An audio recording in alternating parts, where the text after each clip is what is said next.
नमस्ते बच्चों। आप सब लोग कैसे हो? सभी अपने एग्जाम सब अच्छे से लिख कर आए हो ना? तो मेरे बच्चों, हम लोग हमारे पिछले कक्षा में क्या चर्चा कर रहे थे? जीवों में श्वसन, है ना? जीवों में श्वसन के बारे में हम लोग चर्चा कर रहे थे।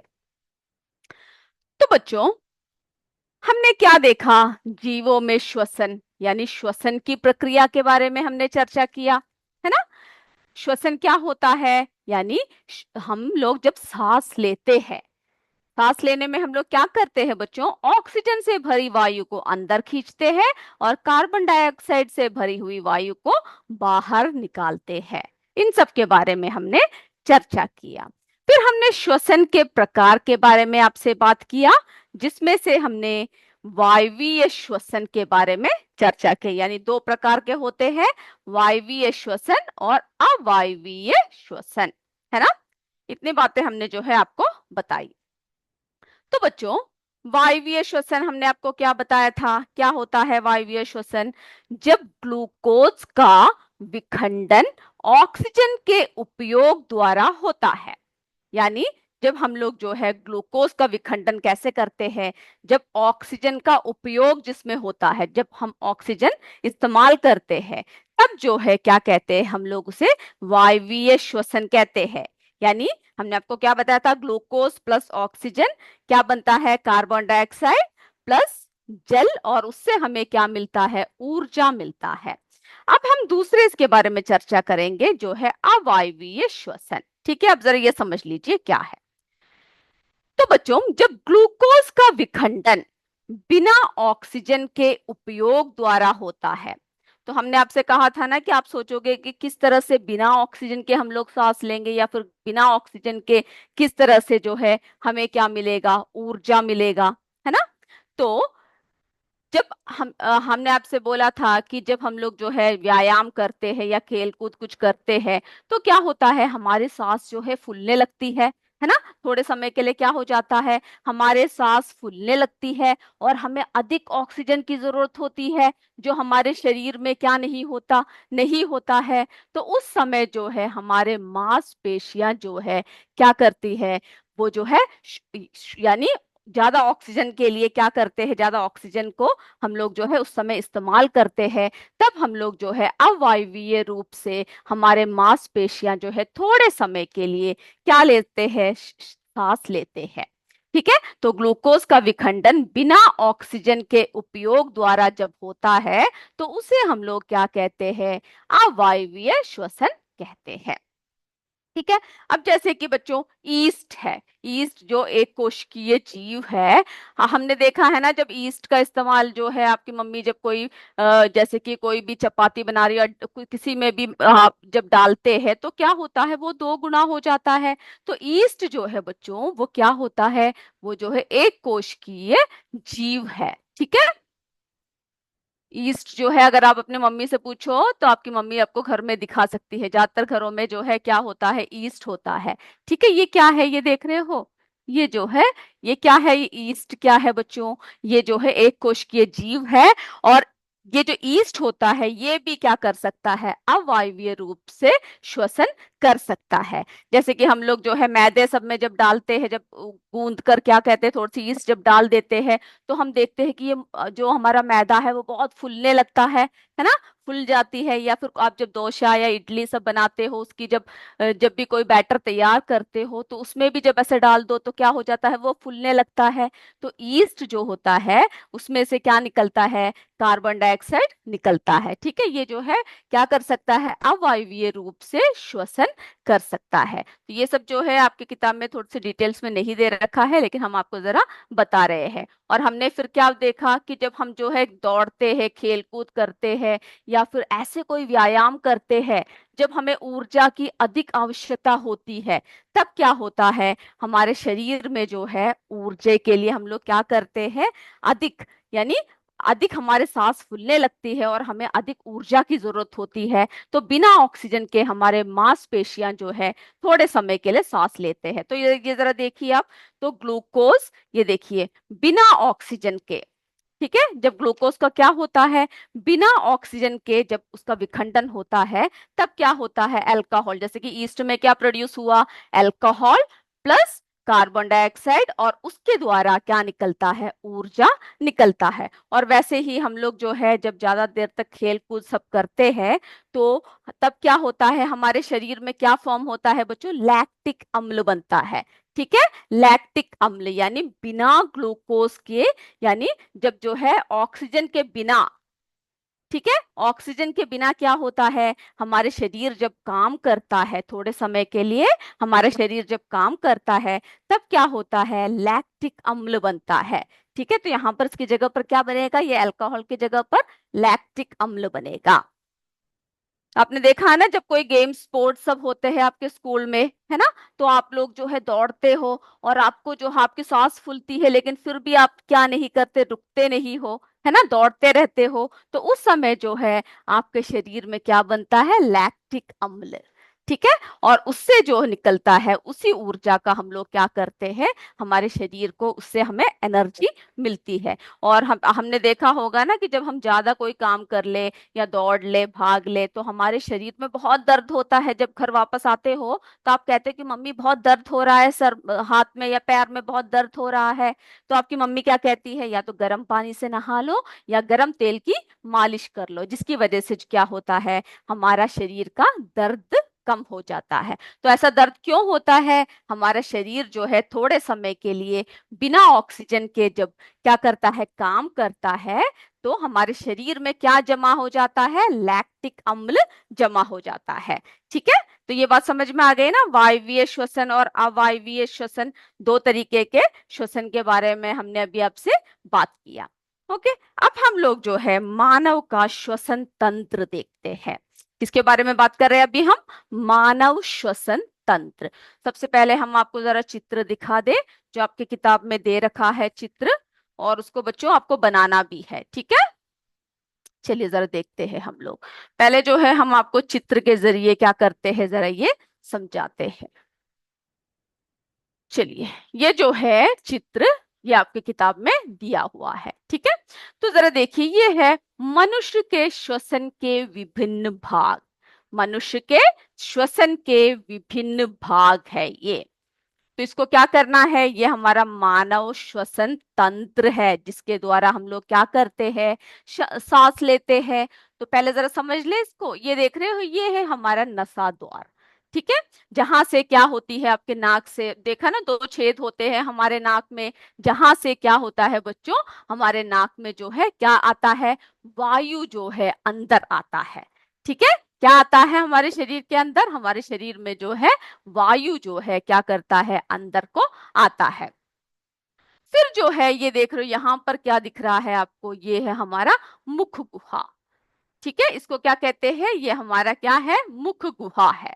मुख गुहा में क्या होता है, मुख गुहा द्वारा हम लोग जो है क्या करते हैं, भोजन ग्रहण करते हैं, है ना, हम लोग क्या करते हैं, मुख गुहा से भोजन को ग्रहण करते हैं ना हम लोग। ओके, चलिए उसके बाद जो है फिर ये देखिए, यहां से ऐसा आता हुआ, ये है हमारा ग्रसनी। ठीक है, ये क्या है, ग्रसनी। और ये देख रहे हो, ये क्या है, ग्रसनी है। और ये है हमारा, यहाँ पर जो आ रहा है, ये आपकी किताब में यहाँ पर श्वास नली दे रखा है। ये कौन सा है श्वास नली बच्चों, ये जो है, ठीक है, ये जो यहाँ पर ऐसे दिख रहा है ना, ये जो पाइप जैसा, ये है हमारा श्वास नली। ठीक है, इसे क्या कहते हैं, हमारा श्वास नली। तो हमने क्या देखा कि ये जो मुख गुहा है और जो नासा द्वार है, ये दोनों देखिए, ये दोनों जो है कहाँ पर मिल रहा है, हमारी जो श्वास नली है, यहाँ पर आकर क्या हो रहा है, ये दोनों मिल रहे हैं, है ना। और ये जो श्वास नली होता है, ये जो श्वास नली है ना हमारा, इसके बीच में हमारा जो श्वास नली है, यहाँ पर जो है क्या है, एक पत्तीनुमा संरचना है। ठीक है, जिसे हम लोग क्या कहते हैं, एपिग्लोटिक्स कहते हैं। क्या कहते हैं, एपिग्लोटिक्स कहते हैं, जो पत्तीनुमा संरचना है। फिर जो है हम लोग कहते हैं ना कि यहाँ पर ये क्या करता है, ये हमारे भोजन को जो है, जैसे कि हम लोग देख रहे हो ना कि भोजन यहाँ से करते हैं, हमारा श्वास नली ये है, तो ये हमारे भोजन को जो है अंदर जाने से क्या करता है, रोकता है। इसीलिए कहते हैं ना, जब भोजन करते हैं तो क्या नहीं करना चाहिए, हमें बात नहीं करना चाहिए, वरना जो हम भोजन खाएंगे वो क्या हो जाएगा, वो हमारे किससे, एपिग्लोटिक्स के जरिए हमारे अंदर चला जाएगा, जिससे कि हमें जो है बहुत तकलीफ होती है। तो ये दोनों हमने देख लिया, ठीक है। अब फिर ये देख रहे हो, ये हमारा क्या है, ये हमारा जो है फेफड़े है। तो बच्चों, सब ये देखो, यहाँ पर फेफड़े है, ये हमारा श्वास नली है, और ये जो हड्डियां है ना, ये है हमारे पसलियां। और ये जो नीचे का ये जो भाग है, जो हमें जो कवर करके रखा हुआ है, जो हमें इस तरह से ढका हुआ है, इसे कहते हैं डायाफ्राम। ठीक है, ये है डायाफ्राम। तो बच्चों, नासा द्वार से क्या होता है, जरा हम पहले इसको समझ लेते हैं फिर लिखेंगे, पहले आप समझ लीजिए। तो जो नासा द्वार होता है हमारे चेहरे पर, जो मुख्य द्वार है, और हमारे माथा, ये देख रहे हो ना, हमारे माथा यहाँ पर है, तो हमारे चेहरे पर मुख्य द्वार तथा माथा और आंखों, यानी दोनों के बीच में उभरी हुई सी ये संरचना होती है, जिसको हम लोग, हमारा जो नाक किसको कहते हैं, हमारे माथे के बीच में जो उभरी हुई संरचना है, हमारे आंखों के दोनों के बीच में है ना, उसको हम लोग क्या कहते हैं, नासा द्वार कहते हैं, नसिका कहते हैं। और नसिका से जो है, नसिका में आपको पता है क्या है, दो छिद्र होते हैं, है ना, जिसको हम लोग क्या कहते हैं, द्वार कहते हैं, जिसके जरिए हम लोग क्या लेते हैं बच्चों, सांस लेते हैं, है ना। तो जो है नसिका गुहा, ये जो नाक की जो गुहा है, इससे क्या होता है, इससे हम लोग जो श्वास लेते हैं, और इसके जो आपने कभी ध्यान दिया है, आपके नाक के अंदर क्या होता है, छोटे छोटे महीन बाल होते हैं, बाल उपस्थित होते हैं, है ना। वो क्यों होते हैं, क्यों महीन बाल होते हैं, उसमें जो है हमारे महीन बाल और जो है श्लेष्म ग्रंथियां होती है, ठीक है। और आपने देखा होगा आपके नाक के अंदर क्या होता है, कभी कभी चिपचिपा सा पदार्थ निकलता है ना। ये क्या करती है, ये जो धूल, जब हम सांस लेते हैं तो हमारे सांस के साथ ही क्या होता है बच्चों, जो धूल मिट्टी जो हमारे वायु में होती है, वो सभी भी हमारे अंदर जाने का खतरा होता है ना। तो ये सब जो है नसा गुहा जो होता है, उसके दीवारों पर जो छोटे छोटे महीन बाल होते हैं और श्लेष्म ग्रंथियां होती है, जो क्या करती है, इन बालों को यानी इन कणों को अंदर जाने से रोकती है, इसी में चिपक जाते हैं जो भी कण होते हैं, ठीक है। उसके बाद जो है, ये देख रहे हो, ये जो ग्रसनी है, ग्रसनी जो है नाक गुहा के पीछे की और एक नलीनुमा, ये एक नलीनुमा क्या है, संरचना है, ठीक है, जिसे हम लोग क्या कहते हैं, ग्रसनी कहते हैं। उसके बाद जो है हमने श्वास नली देखा, ये देख रहे हो यहाँ पर जो है, ये क्या है, हमारा श्वास नली है। तो श्वास नली में जो है क्या, एक नलिका जैसे पाइप की तरह, है ना, संरचना होती है, जो फिर दो शाखाओं में बटा हुआ है, ये देख रहे हैं ना, ये है यहाँ पर और यहाँ पर, दो शाखाओं में क्या है, बटा हुआ है, जिसे श्वसनिया कहते हैं, ठीक है। और प्रत्येक श्वसनिया जो होती है, इसमें जो है क्या होती है, जो अपनी ओर की फेफड़े, यानी इस तरफ की फेफड़े में ये खुलता है और इस तरह की फेफड़े में ये श्वास नली खुलती है। और श्वास नली से बाहरी सतह पर क्या होता है, एक सी आकृति का, ठीक है, एक छल्ले जैसे संरचनाएं होती है, जो श्वास नली वो श्वसनियों को आपस में चिपकने, जैसे कि आप सांस लेते हो फूलता है, ऐसे छोड़ते हो, है ना, छूट जाता है, तो इन दोनों को जो है क्या है, आपस में चिपकने से रोकता है। फिर जो है हमने फेफड़े देखे, है ना। फेफड़े में आपके अगर सीने में आप हाथ रखोगे तो आपको क्या लगेगा, कि जो है कभी सांस लेते समय आपका वक्ष जो है कैसा होता है बच्चों, फूलता है ना, फैल जाता है, फिर चिपक जाता है, जरा हाथ रख के देखिए, है ना, हो रहा है ना ऐसा प्रक्रम। और ये फूलने और चिपकने, यानी जो पिचक जाता है, ये प्रक्रम जो है चलता रहता है ना। तो हमने जो है इन सब के बारे में, आप क्या करोगे, इस चित्र को जो है जरा बनाओगे, और हम लोग जो है जरा से और थोड़ी सी बातें इसके बारे में लिख लेते हैं। चलो, मेरे बच्चों ने बहुत प्यारे प्यारे चित्र बनाकर मुझे भेज रखा है, और इसी तरह से आप क्या करोगे, श्वसन के विभिन्न अंकों के बारे में भी आप लोग क्या करोगे, चित्र को बनाओगे। तो हमने क्या क्या देखा, श्वसन अंक में कौन कौन से हमने देखे, भाग देखे। तो आप क्या करोगे, आपकी किताब में जो है डिटेल में दे रखा है, इन सब के बारे में आप क्या करोगे, एक एक करके आप लिखोगे भी। चलो, बहुत सारे बच्चों ने बना रखा है, लिख बेच भी रखा है। जिन्होंने नहीं बनाया है वो क्या करेंगे, वो बनाएंगे। ठीक है, तो हम लोग श्वसन तंत्र के बारे में अभी चर्चा कर रहे हैं। श्वसन तंत्र, श्वसन तंत्र। ठीक है, हमने क्या क्या देखा, कौन कौन से भाग होते हैं इसमें। नासाद्वार, अब जो है इसको बनाओगे भी। ठीक है, फिर जो है दूसरा कौन सा है, नासा गुहा। ठीक है, तीसरा ग्रसनी, चौथा जो है श्वास नली, श्वास नली। ठीक है, फिर पांचवा जो है, चौथा क्या देखा हमने, श्वास नली, और पांचवा देखिए, आप जो मुझे चित्र भेज रहे हैं मैं क्लास खत्म करके आप सबके चित्रों को देखूंगी। ठीक है, और सभी को मैं देखूंगी कितने अच्छे तरह से आपने बना रखा है। तो मेरे बच्चों, आज जो है श्वसन तंत्र में हमने क्या देखा, सबसे पहले नासा द्वार है ना, जो क्या होती है, हमारी जो नाक के बीच में जो उभरी हुई सी संरचना, जैसे नसिका हमारी जो नाक होती है ना, तो नसिका के आगे वाले उभरे हुए भाग, है ना, उसको हम लोग क्या कहते हैं, जो अंडाकार बाह्य नासिंद्र होते हैं, यानी बाहर के नाक के जो छिद्र होते हैं, उसको क्या कहते हैं हम, नासा द्वार, जिसके द्वारा हम लोग क्या करते हैं, सांस को लेते हैं। ठीक है, उसके बाद फिर हमने क्या देखा, दूसरा नासा गुहा, यानी जो नासा गुहा है वो नसिका की यानी नाक की जो गुहा है, उसको हम लोग क्या कहते हैं, नासा गुहा या नसिका गुहा कहते हैं। ठीक है, दोनों कहते हैं। और इनके इसमें क्या देखा हमने, दीवार पर क्या होते हैं, जो नाक के अंदर क्या होता है, छोटे छोटे महीन बाल एवं श्लेष्म ग्रंथियां पाए जाते हैं। क्या देखा हमने, यहाँ पर क्या पाया जाता है, चलिए, तो हमने, हाँ, इसमें क्या देखा बच्चों, क्या पाया जाता है, इसमें जो है क्या पाया जाए, इसके दीवार पर छोटे छोटे महीन बाल पाए जाते हैं। ठीक है, महीन बाल पाए जाते हैं। और जो है कौन सी ग्रंथि होती है, श्लेष। ठीक है, श्लेष्म ग्रंथि,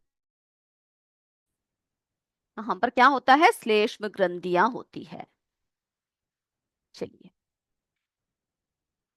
जिसमें से क्या निकलता है, श्लेष्म ग्रंथियों में से क्या निकलता है, श्लेष्म नामक चिपचिपा पदार्थ निकलता है। श्लेष्म ग्रंथियों में से श्लेष्म नामक चिपचिपा पदार्थ निकलता है। पदार्थ स्रावित आपके नाक में, आपने ध्यान दिया होगा, है ना। और ये जो है क्या होते हैं, जो वायु से जो जो भी धूल के कण हमारे नाक में प्रवेश करने की कोशिश करता है, ये सब क्या होता है बच्चों, इसमें चिपक के रुक जाता है। तो जो है तीसरा, हमने क्या देखा, तीसरा ग्रसनी, है ना, तीसरा, तीसरा जो है ग्रसनी। तो इन सबको क्या करना है, आपको याद भी करना है और लिखना भी है। कई स्कूल में ये सब हो चुका होगा, है ना। जिनका नहीं हुआ है वो क्या करोगे, इसको एक और बार पढ़कर इसको लिखोगे। तो जो नसा गुहा होता है, इसके पीछे का, ठीक है, इसके पीछे का की और एक नली नुमा संरचना होती है, नली नुमा संरचना। ठीक है, नली नुमा संरचना होती है, जो कहां पर खुलती है, जो ग्रसनी में खुलती है। ठीक है, ग्रसनी में खुलती है। और उसके बाद चौथा, तो इतनी बात क्लियर है ना। चौथा जो है हमारे श्वास नली है।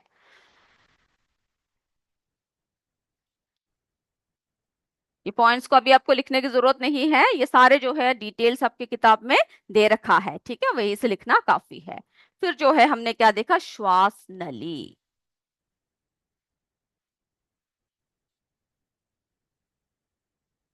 श्वास नली। तो श्वास नली जो होती है उस वो क्या होती है, कैसे होती है, नलिका जैसी, है ना, संरचना होती है। वो भी क्या है, एक पाइप जैसी संरचना है, नलिका जैसी संरचना होती है, जो कितने शाखाओं में बटे हुए हैं, दो शाखाओं में, है ना, दो शाखाओं में बटा हुआ है। ठीक है, जो कितने शाखाओं में बटा हुआ है बच्चों, दो शाखाओं में बटा हुआ है, जिसे हम लोग क्या कहते हैं, जो दो शाखाओं में बटा हुआ है उसे हम लोग श्वसनिया कहते हैं। क्या कहते हैं, श्वसनिया। ठीक है, श्वसनिया कहते हैं।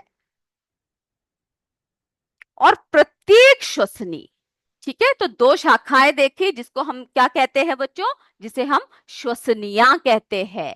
क्या कहते हैं, श्वसनिया कहते हैं। और प्रत्येक श्वसनी अपनी ओर के फेफड़ों में, यानी हमने देखे ना दो तरह के फेफड़े, तो उन दोनों में क्या करती है, प्रत्येक श्वसनी वहां पर जाकर खुलती है। और श्वास नली की, जो श्वास नली है उसकी बाहरी सतह पर कैसे आकृति की एक छल्ले जैसी संरचनाएं होती है, सी। ठीक है, यानी सी आकृति की क्या होती है, छल्ले जैसी संरचनाएं होती है, जो श्वास नली एवं श्वसनिया, यानी जो श्वास नली और जो श्वसनिया है इन दोनों के बीच में, ठीक है, श्वास नली और श्वसनियों के बीच में क्या करते हैं, इन दोनों को आपस में चिपकने से रोकते हैं। ठीक है, ताकि क्या कर सके, ये वायु में स्वतंत्रता पूर्वक आ जा सके, यानी श्वास जो है लेते समय आपस में कहीं भी क्या ना हो, चिपके ना। ठीक है, ठीक है। और उसके बाद जो है अगला क्या देख रहे हैं हम लोग, फेफड़े। तो फिर क्या देखा हमने, पांचवा, फेफड़े। तो जो जो ये सब लिखकर आप क्या करोगे बच्चों, इनके जो है पॉइंट्स को लिखोगे। ठीक है, फेफड़े। तो हम लोग जब क्या करते हैं, जैसे हमने आपको बताया कि जब हम अपने सीने पर हाथ रखते हैं तो क्या अनुभव करते हैं, सांस लेते समय कि हमारा सांस जो है ऐसे फूल रहा है ना, फैल रहा है, फूल रहा, हमारा वक्षस्थल क्या होता है, फैलता है, और छोड़ते समय ऐसे चिपक जाता है ना, ये हमने ध्यान दिया है। तो ये फूलने का और पिचकने का की क्रिया क्या क्या होती है, कैसे होती है, किस तरह से होती है, जब हम लोग जो है सांस लेते हैं तब होती है ना, क्या होता है, जब हम लोग सांस लेते हैं तब होता है। चलिए, मेरे बच्चे बहुत सारे चित्र सब बनाकर भेज रहे हैं। अमन शर्मा, पायल, सभी ने जो है बहुत ही प्यारे प्यारे चित्र, और मेरे बच्चों ने बहुत अच्छे से लिख के रखा हुआ है सारी बातें। तो बहुत खुशी हो रही है कि आप जो है सारी बातें ध्यान से सुन रहे हो, और मेरे बच्चे सारे अच्छे से लिख भी रहे हो। मैं जो है सभी के नोट्स देखूंगी, और आपके सभी के जो है किताब को भी डायग्राम, अगली कक्षा में आप सब जो है क्या करोगे, मनुष्य के श्वसन तंत्र की चित्र बनाकर मुझे दिखाओगे। ठीक है, कि सबने कितने प्यारे प्यारे चित्र बना रखे हैं। तो हमने क्या देखा बच्चों, फेफड़े के बारे में बात किया ना। तो जो फेफड़े जो होती है ये कैसे आकार की होती है, ये जो है शंकु आकार की संरचना है। और वक्ष गुहा में हृदय के दोनों ओर, ठीक है, दोनों ओर क्या है, एक दाया और बाया फेफड़े होते हैं। जरा देखिए चित्र में, जरा देख लेते हैं हम लोग पहले।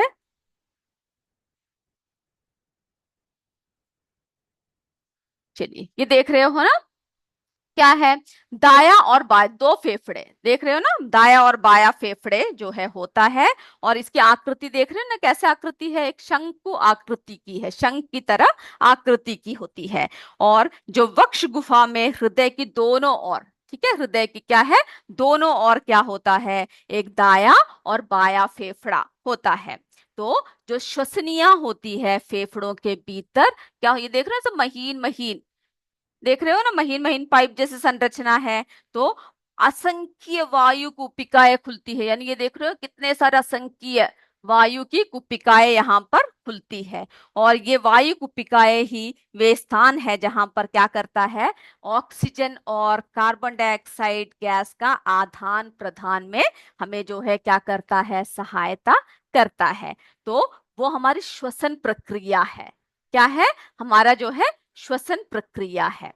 तो हम लोग क्या करते हैं बच्चों, हमारी जो श्वसन प्रक्रिया है उसको जरा हम लोग देखें कि किस तरह से होता है। यानी हम जब श्वास लेते हैं, है ना, श्वसन प्रक्रिया क्या है, तो यहां तक पहले क्लियर हो गया ना आपको।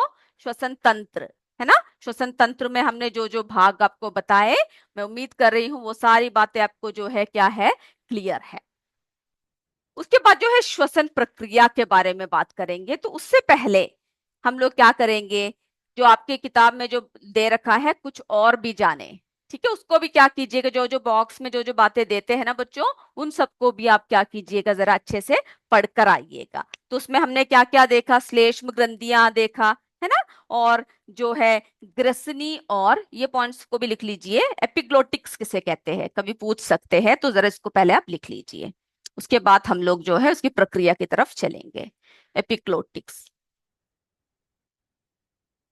चलिए, किसे कहते हैं, तो जो है ग्रसनी को जरा लिख लीजिए आप, ग्रसनी एवं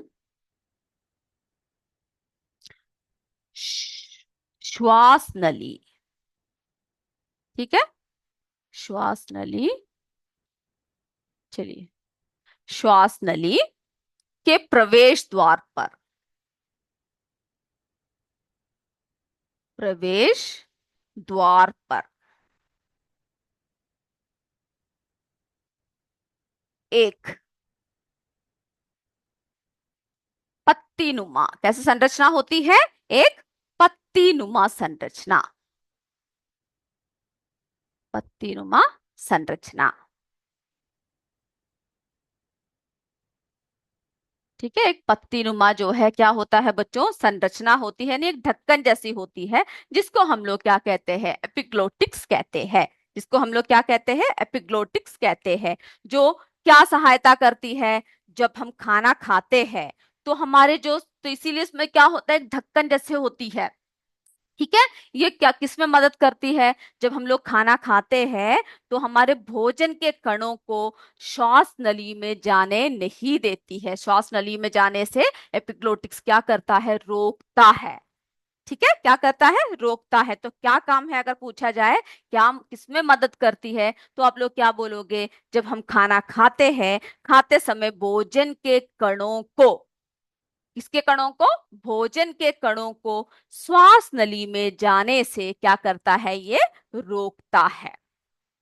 ओके, तो आज हमने जो है इतनी जो बातें बताई वो आपको क्लियर है ना। अब जो है अगले इसमें हम लोग क्या करेंगे, अगली क्लास में हम लोग जो है श्वसन प्रक्रिया को डिटेल में पढ़ेंगे, श्वसन प्रक्रिया हम लोग क्या करेंगे, अगले क्लास में हम लोग पढ़ेंगे। तो आज हमने किसके बारे में आपको बताया, कि जो है श्वसन के दो प्रकार के बारे में बताया, है ना, हमने क्या बताया आपको, श्वसन के जो है दो प्रकार के होती है, कौन कौन सी है, वायवीय श्वसन और अवायवीय श्वसन, है ना, कौन कौन से बताए, वायवीय श्वसन, वायवीय श्वसन, अवायवीय श्वसन,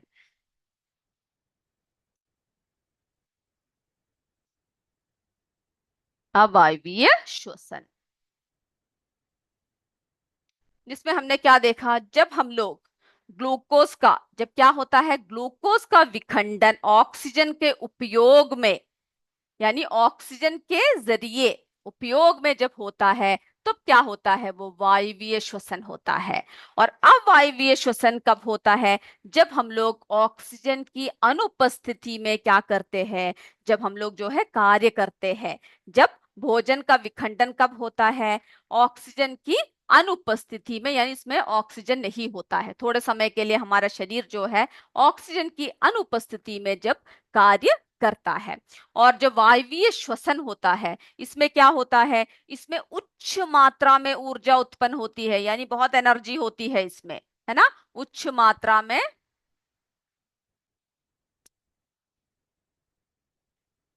चलिए, वायवीय श्वसन के बारे में जरा एक और बता दें हम आपको, इसमें क्या होता है बच्चों, किसकी उपस्थिति में हम लोग सांस लेते हैं, ऑक्सीजन की उपस्थिति में, ठीक है, इसमें क्या होता है, ऑक्सीजन की उपस्थिति होती है, और इसमें ऑक्सीजन उपस्थित होता है, ठीक है। और अवायवीय में क्या होता है, ऑक्सीजन जो है उपस्थित नहीं होता है। और वायवीय श्वसन में क्या होता है, उच्च मात्रा में क्या निकलता है, ऊर्जा निकलता है। उच्च मात्रा में क्या निकलता है, ऊर्जा निकलता है, बहुत ही एनर्जी होती है उसमें। अवायवीय इसमें क्या होता है, थोड़े समय के लिए जो हम लोग जो कार्य करते हैं तो उसमें जो है उच्च मात्रा में ऊर्जा नहीं होता है। ठीक है। और इसमें जो है वायवीय में ग्लूकोज का विखंडन पूर्ण तरह से होता है, और अवायवीय में क्या होता है, ग्लूकोज का जो है पूर्ण रूप से विखंडन नहीं होता है। तो मेरे बच्चों आज के लिए सिर्फ इतना ही। आज जो जो बातें आपको बताया है, मेरे बच्चे क्या करेंगे, वो सारी बातें अच्छे से पढ़ कर आएंगे। ठीक है। और अगली क्लास में जो है सब मुझे अपने डायग्राम्स, सुंदर सुंदर बनाए हुए डायग्राम्स दिखाएंगे, मनुष्य के श्वसन के विभिन्न भाग के। ठीक है, वो डायग्राम आप दिखाओगे। तो हम लोग जो है हमारे अगले कक्षा में फिर मिलेंगे। अभी हमारा समय समाप्त हो रहा है। तब तक जय विद्या शक्ति, जय हिंद, जय भारत। धन्यवाद मेरे बच्चों।